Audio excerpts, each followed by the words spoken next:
Salut David. Salut Jérém. Est-ce que tu peux te présenter un peu brièvement? Ouais, alors personnes qui sont sur ma chaîne me connaissent déjà, mais David Lean, conseiller en gestion de patrimoine, et j'accompagne des personnes à devenir CGP aussi. C'est mes deux seules tâches maintenant. Ok, super. Et donc, est-ce que tu peux nous raconter un peu ton parcours de vie, en fait, on va dire, à commencer par le début jusqu'à Parcours de maintenant? vie, ça va être un peu long. Alors, je vais essayer de synthétiser très rapidement.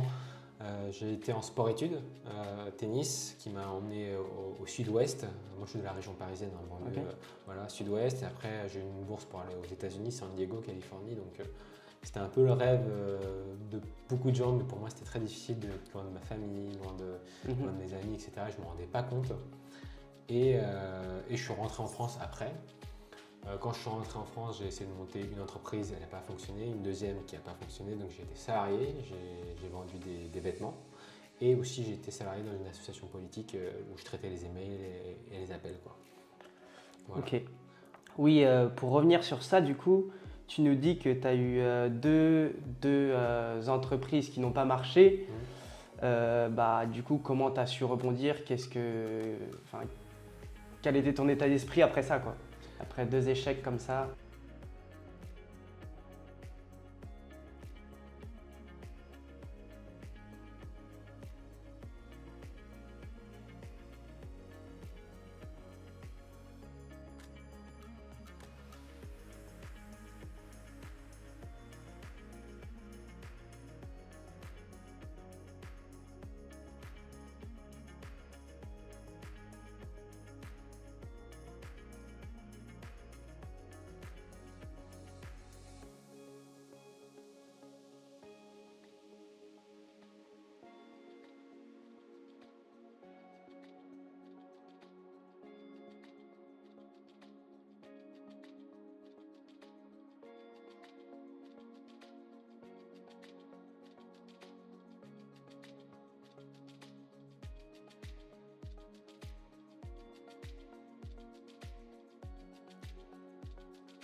Ok.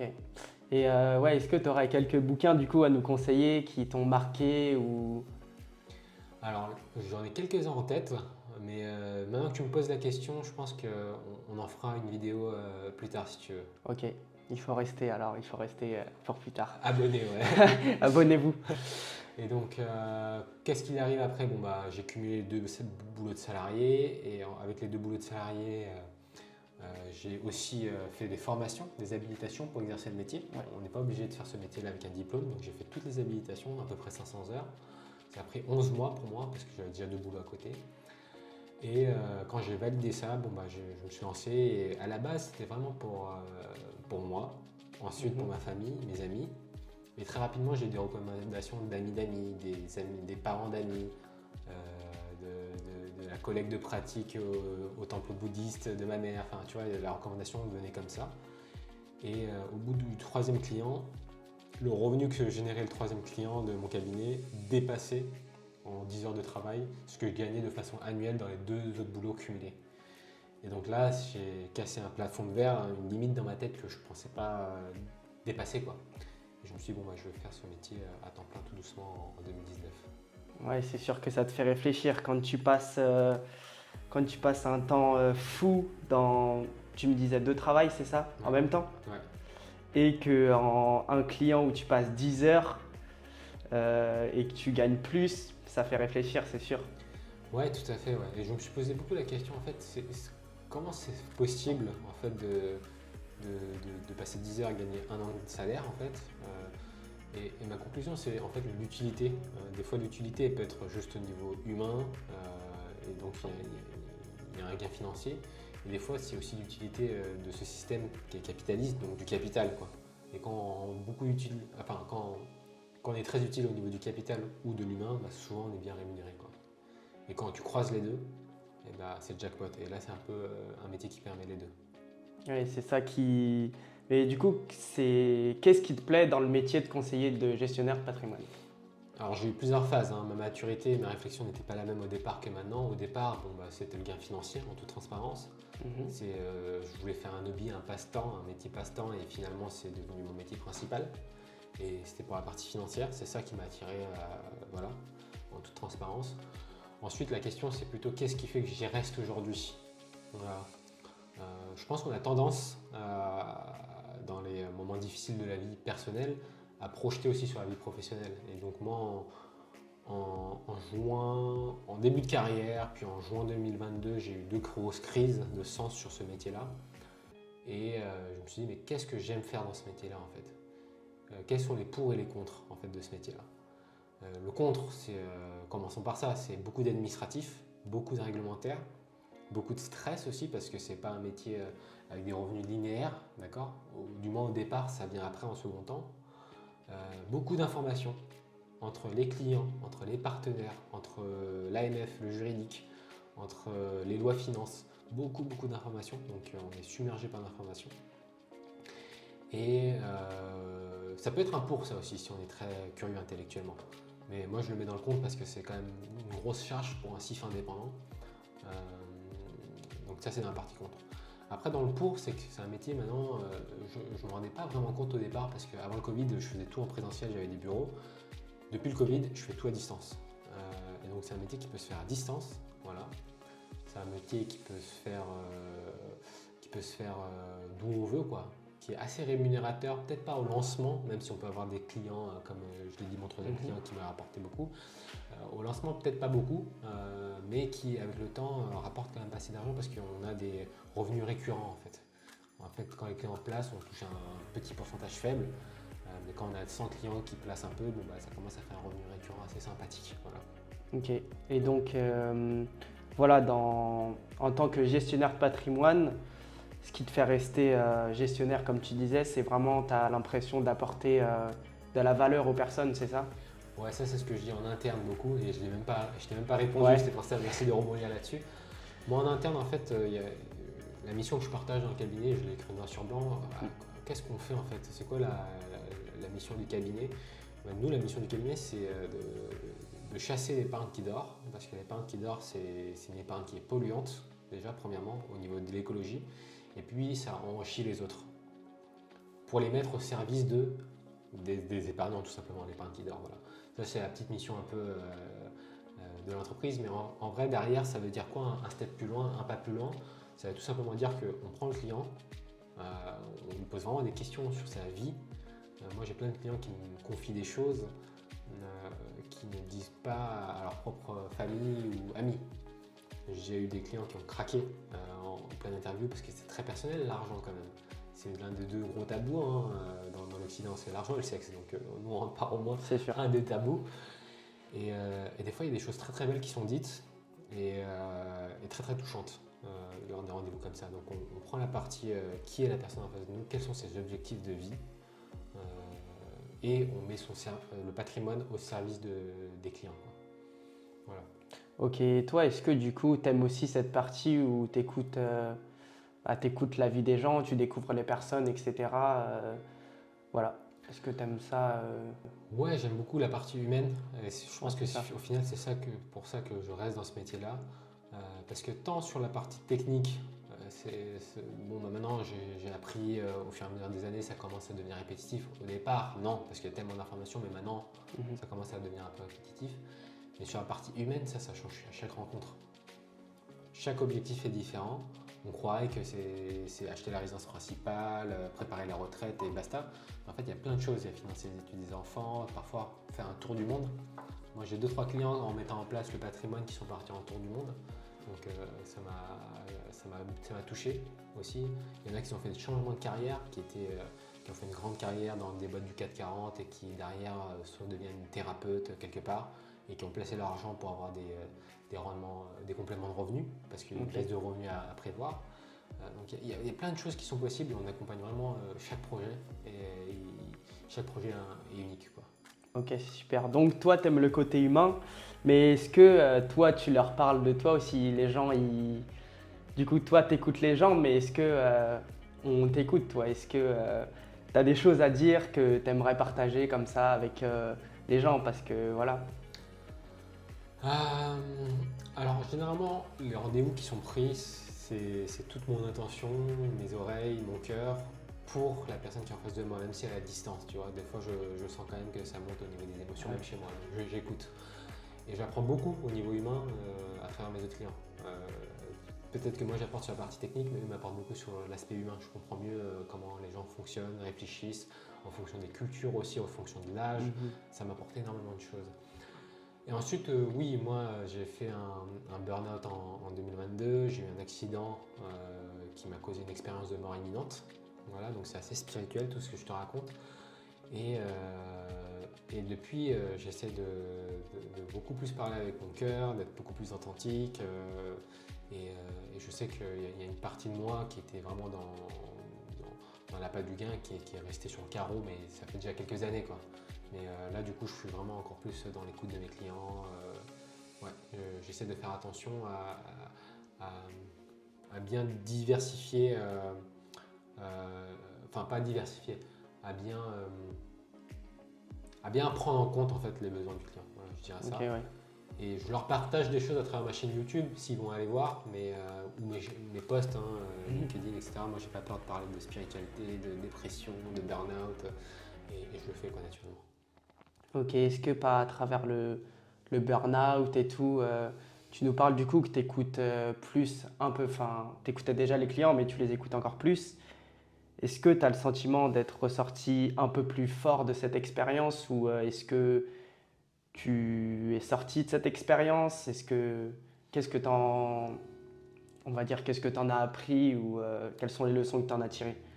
Ouais, alors le burn-out en lui-même, je pense que ça prend des mois, des années à partir. Donc maintenant, je fais très attention sur les activités que je fais. J'essaie vraiment de faire des activités qui me parlent ou qui ne sont pas trop énergivores et je me concentre sur une activité. Avant, j'avais des startups, je siégeais à des conseils d'administration, je faisais la promotion de mon livre, je faisais trop de trucs en fait. Ouais. Et là, je fais juste mon cabinet et je prends soin de moi. Donc c'est déjà beaucoup.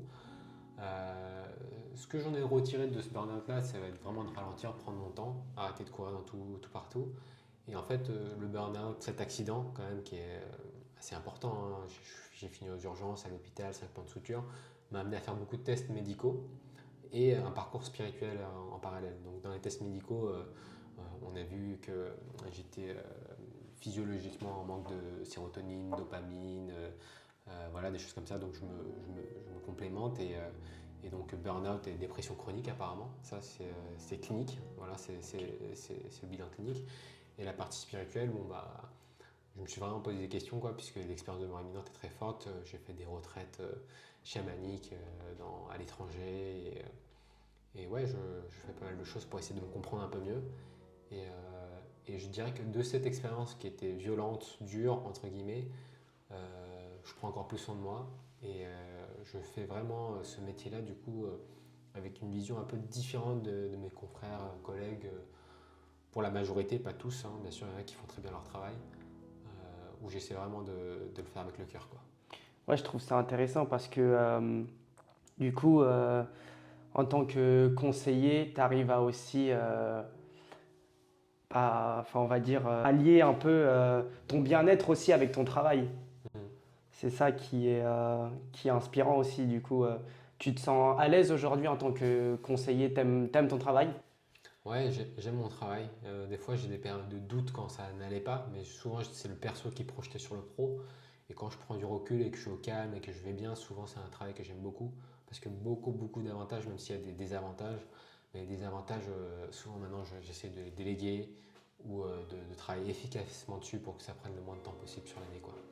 Ok, ouais, parce que souvent on dit il faut séparer le pro du personnel et toi tu allies les deux et c'est ça qui te fait un peu comment dire avancer malgré tes expériences que tu as pu vivre. Donc c'est intéressant.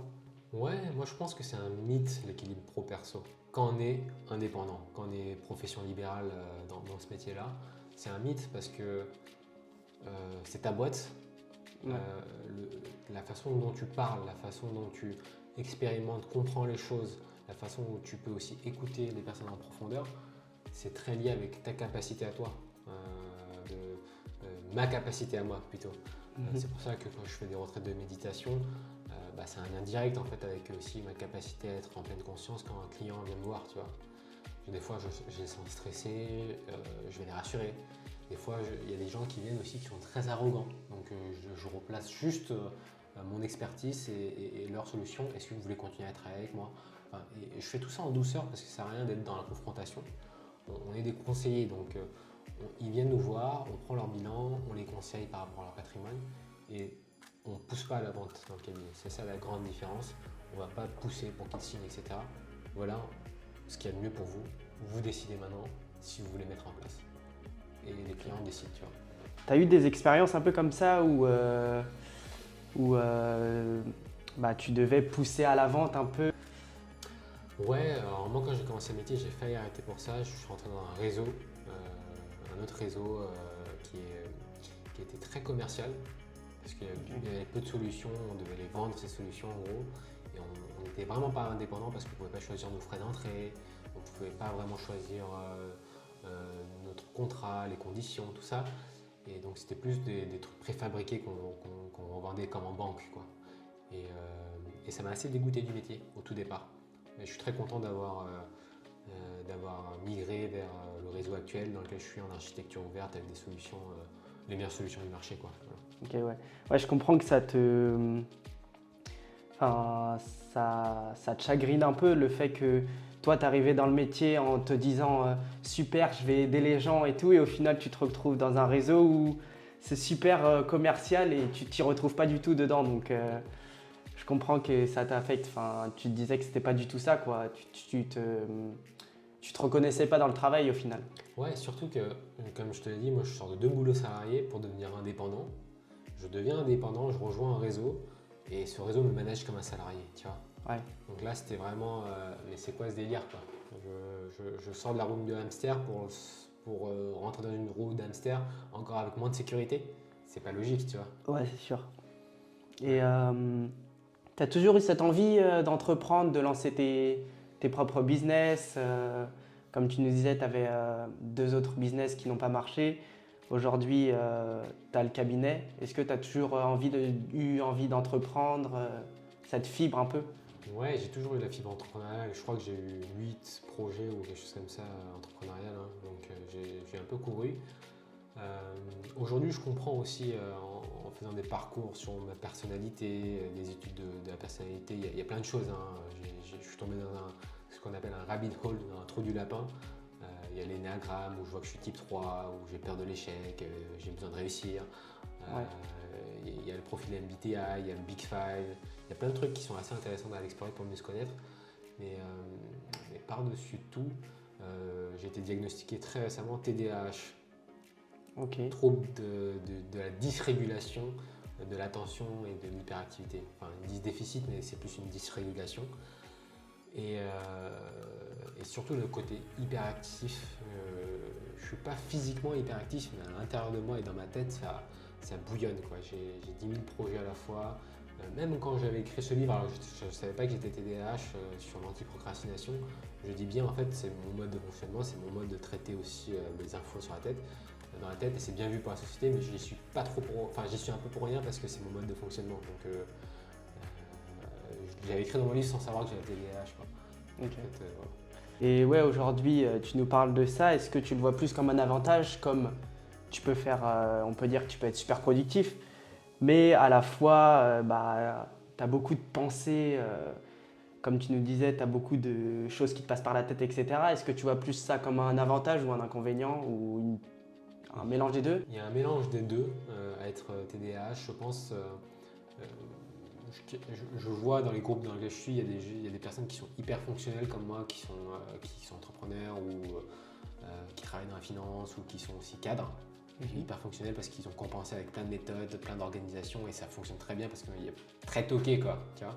Ok. Et tu as des personnes, ça fait vraiment, ça crée vraiment un handicap dans la société, quoi. Donc il peut y avoir vraiment les deux, ça dépend de comment tu t'es développé, si tu as eu de la chance de bien te développer par rapport à ça.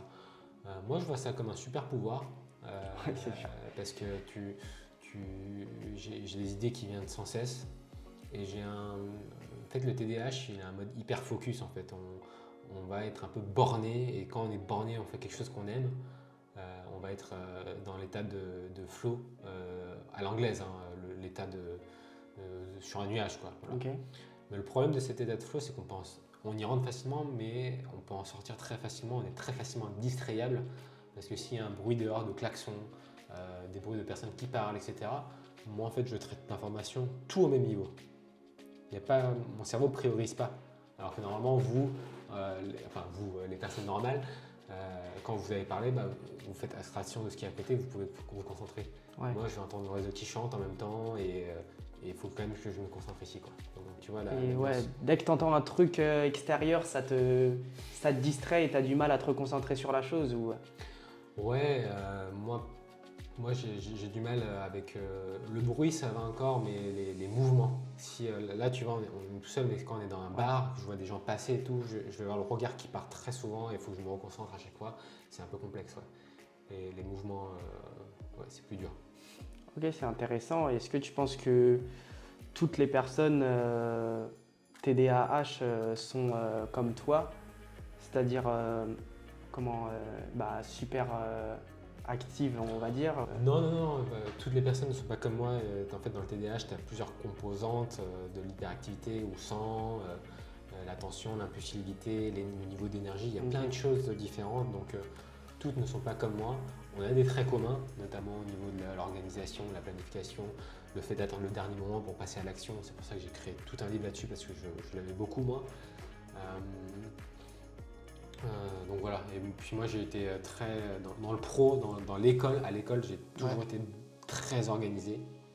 Et en fait, c'est en dehors de l'école que je vais être très désorganisé, moi. En dehors de l'école, du pro, je vais être très désorganisé. C'est compliqué pour moi si tu me demandes ce que je fais demain, je te répondrai, je sais pas. Je suis obligé d'aller voir dans mon agenda, tu vois. Je peux pas savoir les petites tâches comme ça, quoi. Et est-ce que toi, tu peux nous dire un peu ce qu'est la journée type de David Lean aujourd'hui? Alors ma journée type par rapport à avant a beaucoup changé. Aujourd'hui, je vais pas mettre de réveil le matin maintenant parce que je sais que j'ai besoin de beaucoup d'heures de sommeil et plus de réveil le matin, mais je me réveille entre 7h et 8h30 généralement, mais pas de réveil. Quand je me lève, première chose que je fais, c'est que je bois de l'eau avec quelques médicaments que je prends, des compléments alimentaires. Et j'essaye de pas tout de suite allumer l'ordinateur parce que j'ai très envie d'aller travailler tout de suite, quoi. Je suis hyperactif, donc soit je vais méditer, soit je vais écrire, soit je vais prier. Maintenant, avant je faisais pas ça, ou je me fais du râpé, des choses comme ça, quoi. Je me pose, j'essaie d'avoir une intention pour la journée et quand j'ai toutes ces idées en tête, je commence ma journée, tout simplement. Ok, ouais, quand tu te sens vraiment prêt à démarrer ta journée et que tu es, on va dire, calme, enfin prêt à travailler, c'est ça, tu commences à travailler Exactement. Et là c'est parti. Après, t'es super productif dans ta journée ou après tu t'arrêtes un peu? Alors, ma productivité, je sais qu'elle vient par pic. Donc, je regarde mon énergie. Moi, le truc que j'aime le moins le faire, on va dire, c'est traiter les emails, l'administratif, etc. Donc, comme c'est le truc le plus difficile pour moi, je le mets en fin de matinée, là où j'ai un peu d'énergie encore, parce que je reçois je crois par semaine, je reçois entre 300 et 400 mails à traiter, donc c'est beaucoup. Donc, je traite ça en batch un peu tous les jours. Et j'ai la politique d'inbox zéro, donc à la fin de la semaine, vendredi soir, il faut qu'il y ait 0 mail à traiter ou mis en to-do list. Tu vois. Sinon, ça se perd dans les méandres. Et ensuite, j'aime bien aussi faire des petites routines. Moi, j'ai du mal à passer au sport, donc j'ai un coach qui vient à la maison faire du sport, puis après je vais aussi au CrossFit, parce que sinon je fais plus du tout de sport depuis le sport-études, donc voilà, il y a ces habitudes-là. Mais sinon, j'aime bien aussi prendre mon équipe dès le matin. Donc toi, Léo, Laura, etc. Pour faire le point, faire le check-in un peu émotionnel déjà, voir où on est au niveau émotion, voir aussi qu'est-ce qui se passe dans le sein du cabinet, est-ce qu'on a bien travaillé les uns avec les autres, c'est quoi les tâches du jour, c'est quoi les projets dans l'entreprise, c'est quoi vos prises d'initiative que vous faites aussi, tu vois. Et juste qu'on soit au jour de ça. Et comme tu le vois, je vous laisse en totale autonomie après dès qu'on a nos missions chacun assez claires. Et donc moi, là, je traîne beaucoup administratif, compta, URSAF, beaucoup de trucs Ouais. à traiter en fait au niveau administratif, convention de partenaires, suivre que les rémunérations tombent bien. Enfin, il y a beaucoup de choses administratives à traiter quand même. Je pense que je dois passer autant de temps en rendez-vous clientèle qu'en rendez-vous administratif, tu vois, préparer les dossiers, tout ça, quoi. Ok, qu'est-ce qui t'a poussé à du coup nous recruter, nous, Laura, Léo et moi du coup en tant que stagiaire, mais voilà, parce que tu disais que enfin, tu fais plein de trucs et du coup j'imagine que c'est un peu ça, mais est-ce que tu peux nous en parler du fait que bah, on est dans ton équipe maintenant? Ouais, je voulais vraiment recruter à mon retour là. J'ai recommencé à travailler à peu près en novembre, voilà, de Ok, cette année de novembre 2023. Et bah, comme j'ai pas travaillé quasiment de l'année, il fallait que je fasse un peu de chiffres quand même pour être tranquille au niveau financier. Et j'ai réussi à me mettre à l'abri assez facilement au niveau financier, parce que c'est un métier où on gagne bien sa vie quand même en toute transparence. Mais j'ai vu que tout de suite j'étais essoufflé au niveau de ma charge mentale, quoi. Parce que j'ai plein de nouvelles identités à intégrer, puisque j'ai intégré que j'étais en dépression chronique, burn-out et TDAH, donc c'est des trucs tout nouveaux en fait, hein. ouais, Tout ça, ça a été diagnostiqué en novembre-décembre, donc c'est très récent pour moi. Et donc je travaille beaucoup sur moi, à comprendre comment je fonctionne, tu vois, tout ça c'est nouveau. Et du coup, toute la partie, on va dire, qui est très lourde pour moi au niveau administratif, suivi des clients, nani, nana, j'ai décidé de vous recruter pour vous donner ces tâches-là, mais aussi pour prendre un pas d'avance, parce que quand on ne travaille pas pendant autant de mois, c'est-à-dire quasiment 10 mois à cause du burn-out, forcément, bah, il y a un peu de perte au niveau de la clientèle, il y a un peu de perte au niveau des prospects aussi qui venaient les 70 en un an. C'est-à-dire que les 70, si je les aurais traités, il y aurait potentiellement la moitié qui serait client. ouais. Et là, il n'y en a pas du tout. Enfin, pas du tout, quelques-uns. Donc, remettre un pôle marketing pour faire des vidéos, du contenu, comme on est en train de faire aujourd'hui. Et ouais, reprendre ça tranquillement, mais que cette fois-ci, la charge ne soit pas que sur moi. Tu vois. Ouais, c'est ça. Chacun a de la responsabilité. Et c'est pour ça que je vous laisse autonome dès le départ, parce que j'ai besoin de votre indépendance. Et je voulais recruter des jeunes surtout, euh, parce que je voulais ce dynamisme-là, cette énergie, ne pas connaître le carcan de la gestion de patrimoine. Parce que j'ai déjà recruté un senior dans la gestion de patrimoine, et il était déjà trop plié par les méthodes commerciales, par l'appât du gain, par la technique avec des mots très très compliqués où les clients ne comprennent rien, alors que moi j'essaie d'être simple avec des mind maps, tous les clients me disent oui, j'ai un taux de conversion super haut parce que je suis simple en fait. Et pourtant je propose la même chose hein, à mes clients qu'un expert, que l'expert, mais l'expert va rentrer dans les détails de tout en fait. Les clients ils s'en fichent un peu. Quand tu achètes un iPhone, tu t'en fiches de ce que la dernière puce à Bionic à 15 ou à 14 Ouais. fait, quoi. Tu veux juste savoir que c'est un bon produit et sur le long terme ce que ça va tenir, quoi. Tu vois, que Ok. ça répond à tes besoins. Et nous c'est ce qu'on fait. On simplifie. Ouais, c'est intéressant. Tu arrives à te démarquer un peu des autres en simplifiant les choses, on va dire comme ça, quoi. Hmm. Et du coup, aujourd'hui, le cabinet, pour toi, il compte combien de clients et combien à peu près d'actifs sous gestion? Alors combien de clients, je ne saurais pas te dire aujourd'hui combien exactement parce que je viens tout juste de racheter un cabinet et du coup il faut voir entre les clients actifs, non actifs, ceux qui partent, ceux qui restent, ceux qui recommandent. Mais je pense qu'on ne doit pas être loin des 200 clients quand même et un actif sous gestion depuis le début de carrière qui doit avoisiner les 10-15 millions je pense investis depuis le départ, quoi, voilà. Ok, aujourd'hui, t'es fier de ça ou est-ce que tu aimerais te développer encore plus? Est-ce que tu as des objectifs futurs un peu plus grands, on va dire? Ouais, j'ai quand même quelques objectifs. Ouais. Alors, je ne veux pas devenir un maxi cabinet de gestion de patrimoine, de gestion de fortune, avec 1000 clients, parce qu'après, il n'y a plus cette personnalisation-là. Forcément, Ouais, on commence à devenir un peu plus industrialisé. Donc, à terme, je vais commencer à faire plus de gestion de patrimoine d'entrepreneur, parce que ça devient plus technique. On passe un peu plus de temps, mais on est aussi mieux rémunéré. Donc, voilà, mais ça ne veut pas pour autant dire que j'abandonne mes clients qui ont moins de revenus. Au contraire, hein, je vais mettre un système en place pour qu'il y ait des formations, pour qu'ils puissent augmenter leur patrimoine. Et aussi, je forme des CGP qui ont la même valeur que moi, à qui je pourrais aussi donner des clients à terme, quoi.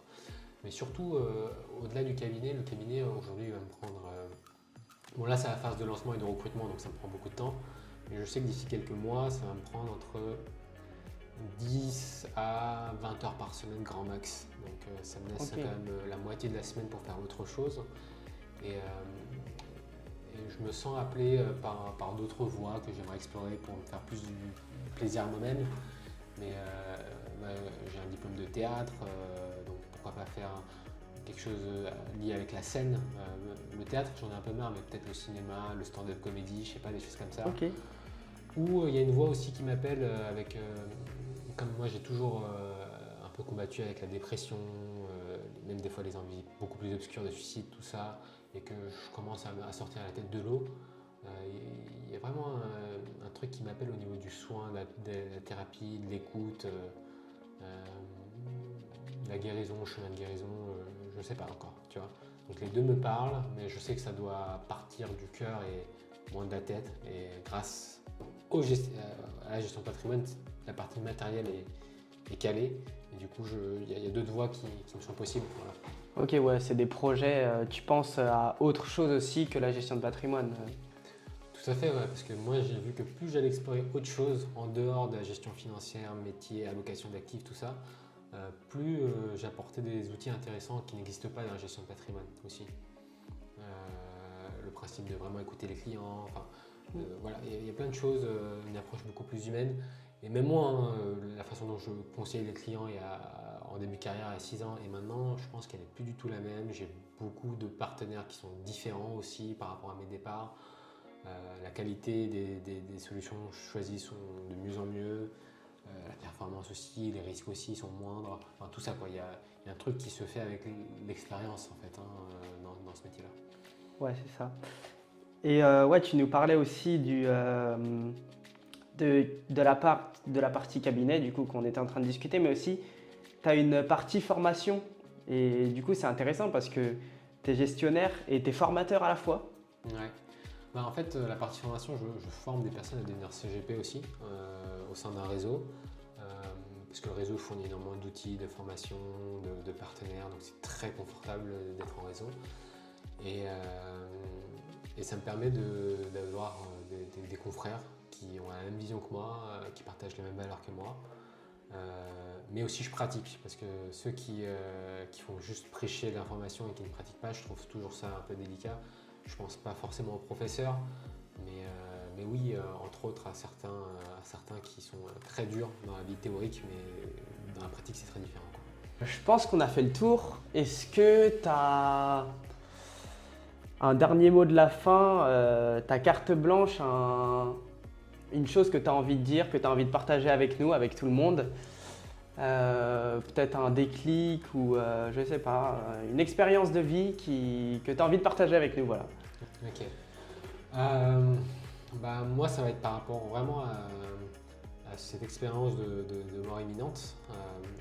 J'étais très terre à terre quand même, je travaillais en finance, etc. Je faisais beaucoup de bien-être, de la méditation laïque, etc. Mais j'avais une partie spirituelle que je n'avais pas beaucoup développée dans ma vie. Et là, je fais beaucoup plus attention à ça. Et spirituel, ça ne veut pas forcément dire des trucs hyper perchés, Dieu ou quoi que ce soit, hein. Ça peut être aussi juste comment on vit sa vie, notre mission de vie, se poser ces questions profondes existentielles, hein. Ça peut juste être ça. J'ai envie de dire, je prends vraiment conscience que l'autre, c'est aussi moi, en fait. On est des miroirs des uns des autres. Bon, tu es Jérémy Almer, je suis David Lee, d'accord. On se ressemble un peu, c'est pour ça qu'il dit qu'on a des miroirs, mais Non, mais au-delà du physique, il y a aussi ouais. des choses qu'on se renvoie, quoi. Moi, je vais dire quelque chose, tu vas me le renvoyer, je fais ah oui, en fait, ça peut me parler ça aussi, et vice versa. Et je pense que chacun a quelque chose à apprendre à l'autre et vice versa. Donc, je suis beaucoup moins bottom-up ou up, voilà, l'un ou l'autre, c'est-à-dire haut vers le bas ou bas vers le haut. Avant, j'avais vraiment un effet je me comparais à tout le monde. En fait, il y avait c'est inconsciente, très exigeante. Je pense que ouais, c'est un peu aussi la culture familiale chinoise, tu vois, on est très exigeant sur les études et des choses comme ça, donc je me comparais beaucoup aux notes, voilà. Et depuis ces expériences-là, je suis beaucoup plus en phase avec qui je suis, ce que je représente dans mon entièreté. Je me rejette beaucoup moins, j'essaie de m'apporter plus de douceur. Et et je prends vraiment soin des autres aussi si je peux. Voilà. Si je suis en mesure et que je prends déjà soin de moi, j'essaie de prendre soin des autres. Ok, c'est intéressant. Ben, merci beaucoup d'avoir partagé ton expérience et tout ça. Avec plaisir, Jérémy, à la prochaine. Yes. Ciao.